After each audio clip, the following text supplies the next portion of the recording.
Hello everybody and welcome back to Rave Green TV, and this is going to be your preview for the Toronto FC Seattle Sounders match that is happening this weekend, and we're in a little bit of a different setting. We're in a secret location in Toronto. You guys are probably wondering where we are, and we're joined with the Toronto King himself, official MLS Memes, for this preview. Daniel, welcome on for your first appearance on Rave Green TV. Thank you, man. Thank you for having me. I appreciate you coming all the way to Toronto for the event too, because beating Seattle in front of you will be a nice little memory to have. Seattle need to make sure not to lose this game because it'll be the end of me if we lose this. But I mean, now we're talking a little bit about Toronto, Seattle.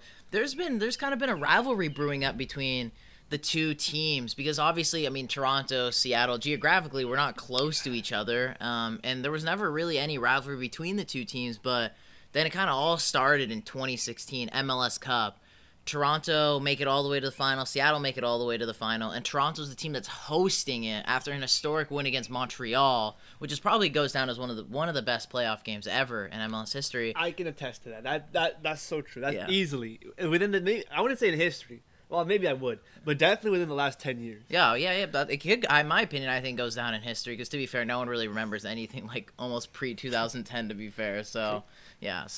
But yeah, that game in specific, it was kind of Toronto's to win. We're going to talk a little bit about the It was Toronto's to win. Toronto should have won. He said off camera that Seattle didn't deserve to win. Let the record show. I didn't say, okay. We didn't play well. I mean, literally, we had no shots on target in that final. Toronto should have won. End of conversation. The facts are that's soccer. Like, the beauty of it is that Seattle had that historic run. They were able to get to that final and run. Because they were so bad that year. There was a point where they were sitting in second to last place, and the fact they galvanized themselves, signing Nicolás Lodeiro, Brian Schmetzer becomes head coach to get all the way to the MLS Cup final. I mean, geez, that was...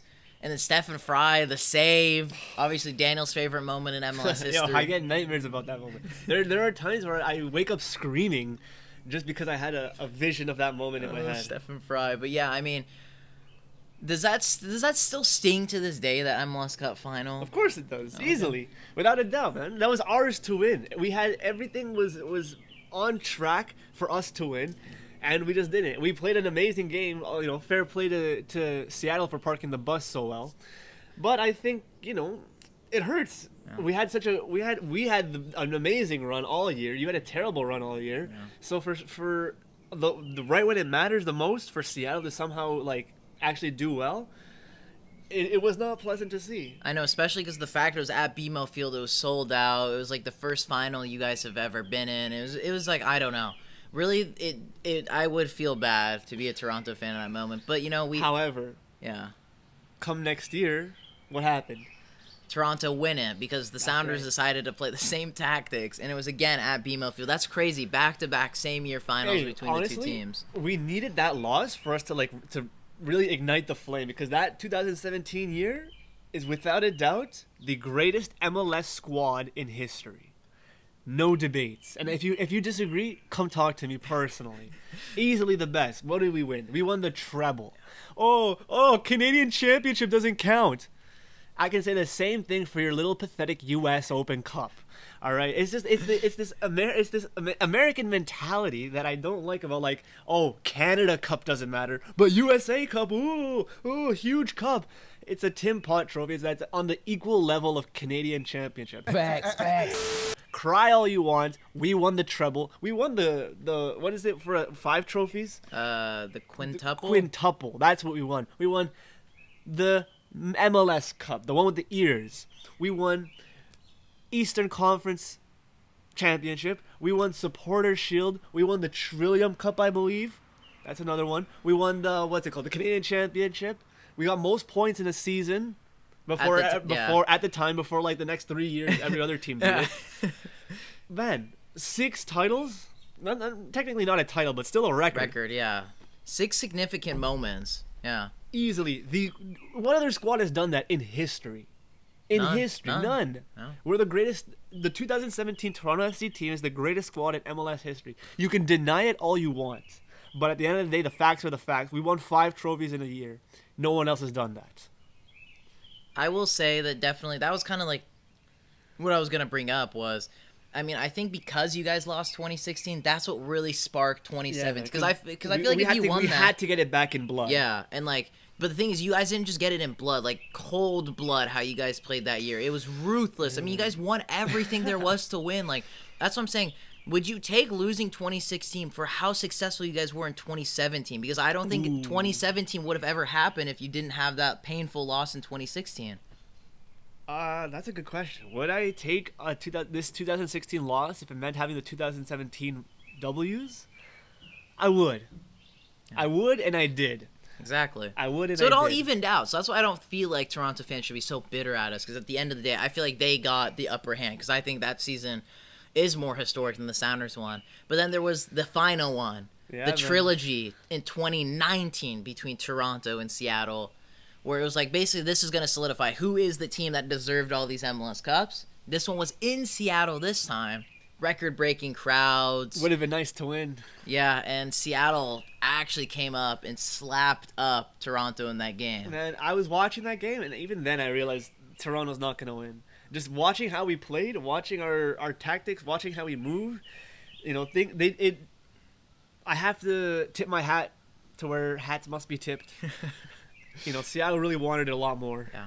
I mean, it was at home. Like, Seattle don't lose games, I would say. I mean, big games at home. They usually try to win them. It was the first MLS Cup final, the only MLS Cup final Seattle scored in. As sad as it is, it's the only one they've scored in, so I'll take that. Oh, my bad for looking this direction so often, by the way, to the folks watching at home. There's a family of birds. It's nice to watch. Yeah, it's nice out here. So in regards to this game, Toronto and Seattle have had kind of an up and down season so far. Obviously, I know more down for us. Yeah, and then there has been big highs for Sounders, winning CONCACAF Champions League. But we're gonna stick to just MLS because this has nothing to do with the CONCACAF Champions League. Which Seattle fans have to get over the fact they won. It's extremely historic. That's an extremely historic trophy to win. All because you guys didn't win it doesn't mean it's not historic or does not mean we were that. This close. Hey, honestly, us losing the CCL, we've never been the same since. I know. It was that moment it's like that. You know the Simpsons episode where where Lisa breaks Ralph's heart and Bart is like, "Look, Lisa, you can pinpoint the exact moment you broke his heart on the TV." Watch this, Lisa. You can actually pinpoint the second when his heart rips in half. And now. That's what happened. You can pinpoint the exact moment TSC had its rise and demise with that one game. Yeah. Since losing that game, Toronto has never been the same. And, one can only wonder how different things would be if we won the CCL. If Michael Bradley didn't, we don't talk about Bradley. But now his father's now the coach too. I mean, if you don't mind touching upon it, how you think, because on my personal channel, we spoke a little bit about when Bradley was appointed for Toronto FC when we did our season preview. Now that we're 17 games, we're pretty much close to the halfway point. What has your thoughts been of Bob now as the head coach? I don't trust the Bradley family to begin with. All right, I apologize. I'm not a fan of Michael Bradley as a player. I've made my stance on that very clear. So to have his father at the helm, oh man, I said it from the beginning. I'm willing to give Bob Bradley 2 seasons to prove himself because at the end of the day, he has records to he has pedigree in MLS. He does. He has he knows the system. So more so than that idiot Chris Armas, by the way. Yeah. Which, by the way, Michael Bradley was the best player on Toronto FC squad when Chris Armas was the coach. So something's wrong there. Let that be the lesson. That's all I got to say. The worst coach in Toronto FC history, and Bradley was the star player, and now we have somewhat decent coaches, and Bradley's back to being bad.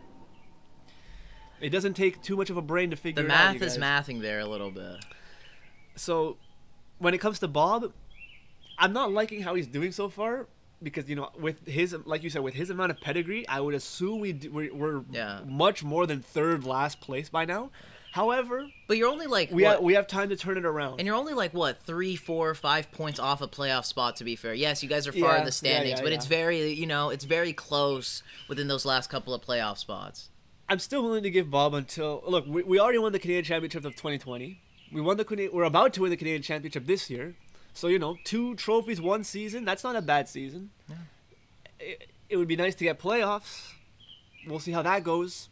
But 2 trophies in one season, I'll accept no playoffs. And that will give him that. I won't be happy about accepting it, but I will accept it. And that will allow you to give Bob maybe that one extra season for the fact he's winning that at least. Sure. Yeah. In regards to the Seattle side of things, you might need a little bit touch upon the CONCACAF Champions League at least, but what has your thoughts been of Seattle? They're in the last playoff spot now in the Western Conference, but Are they? Yeah, they're in the last position, so they're in, I believe, 7th or 8th place. I forget what the cutoff was, but they're in it now. They're in the mix, but as I said, they just lost at home to one of your least favorite teams, I'm assuming, in Montreal. It is my least favorite team. Hey, this guy forced me to watch the Seattle versus Montreal game. He forced a Toronto FC fan to watch Seattle versus Montreal. I wanted both teams to lose. I was wanting to do something that was best in his own heart, wanting him to do something that will make him happy. I've never been filled with more hatred in my entire life. But in regards to Seattle, what has your thoughts been? I don't have much thoughts on Seattle, to tell you the truth, because I couldn't care less about Seattle. I'm sorry to Rave Green TV, the Rave Green Army. Rave Green Army. I'm sorry, I'm a TFC fan. I don't really keep up with any other team besides my team. Based on what I saw yesterday on the match with Seattle, it doesn't look like there's much motivation. It doesn't look, there's some sloppy plays.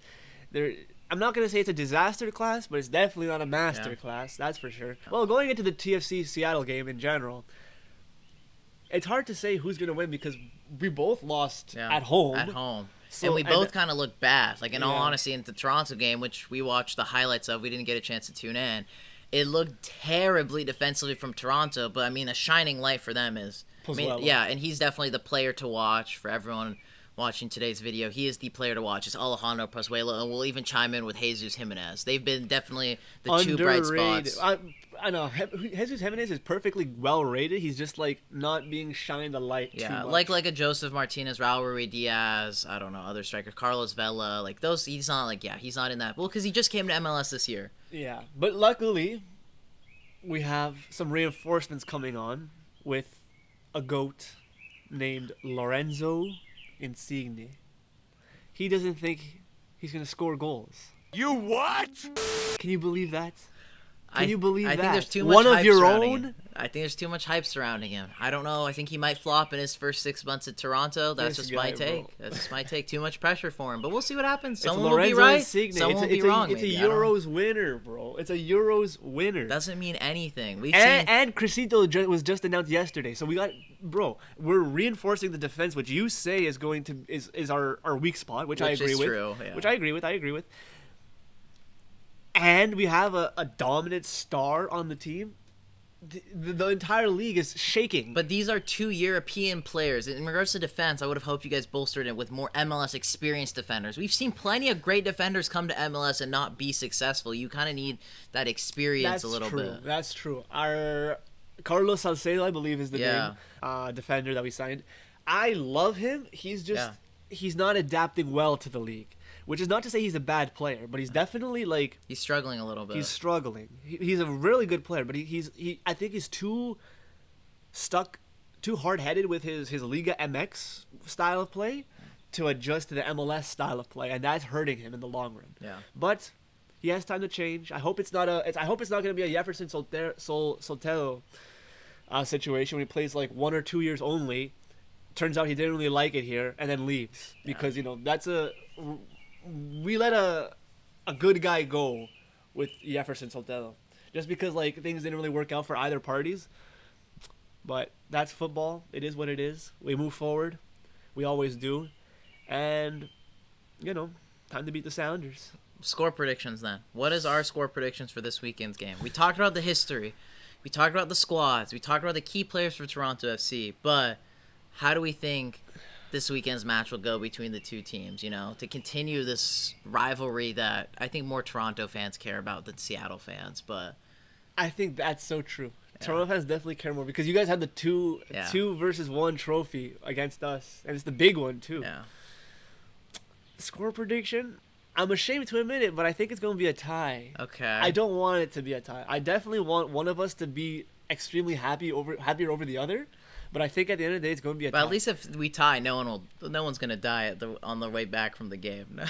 I can't say that for sure about you, but I guess that's true, actually. But don't worry, with all these like big muscles I have, I'll be fine. I can fend for myself. is he always like this? I think score predictions. I'm gonna say either 1-1 or 2-2, and that's such a boring answer. I don't like that answer myself, but I think it's gonna be 1-1. If we can, 1-1, 2-2. Toronto has the potential to slot one really quick.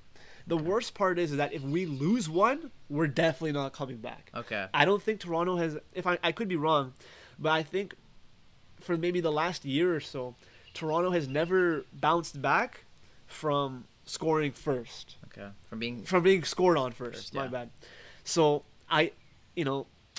Seattle has the opportunity to score first, and then that's it for Toronto. Because one thing, and it all depends on who's in net as well. I think Westberg is injured. Okay. I think I could be wrong again, but I know Bono. I like Bono as a goalkeeper, but the worst part about Bono is that when they score on him, he loses his mojo right away, and he doesn't get it back, unfortunately. And then they score more, and then he's just kind of like he's upset, rightfully so. He's in his head, and so I think if he needs to get over that, but. If Toronto scored first, I think that definitely gives him that boost of confidence that he could use to keep the clean sheet. You know what I'm gonna say just to give remember, I want to say 1-1. Okay. But my backup answer is gonna be 2-1 Toronto. Okay. And now this is the real kind of stuff I wanted to hear from you. I wouldn't have expected anything less than you to say Toronto to win this game. I have to say Toronto to win this game. We're both doing really bad right now. Yeah. So it's not even like one team is obviously going to beat the other. Yeah. It's like both teams are going to play equally bad. Yeah. It's more who can be less shit, basically. Essentially. Yeah, essentially. His words, not mine, by the way.